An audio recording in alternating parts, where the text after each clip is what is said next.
দোস্ত দোস্তি আমার তো আর মনে করেন যে ঢাকায় খাওয়া হবে না। ভাই আপনি কি সিগারেট খান? না ভাই, আমরা সিগারেট খাইনি তো। ভাই আমি সিগারেট কোম্পানি থেকে আইছি তো তো না খাইলেও আপনাদের ফোন নাম্বারটা আর নামটা যদি একটু বলতেন, কারণ আমাদের কোম্পানি থেকে প্রতিদিন একটা টার্গেট আছে, তো সেই টার্গেটটা ফিল আপের কারণে আমাদের একটা নাম লিস্ট দেখাইতে হয়। তো দয়া করে যদি নামটা বলেন প্লিজ। আচ্ছা নামটা তোলেন।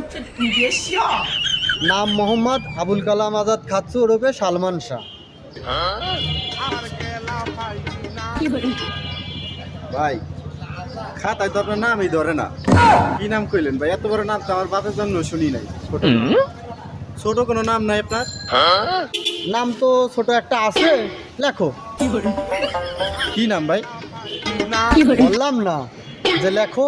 আরে মিয়া আমার নামটাই লেখো, আমি লেখো। ভাই ফোন নাম্বারটা? 01 ফাঁক ফাঁক 0 এবং 000। আমি পারি না আর পারি না, আমি কেন মরি না।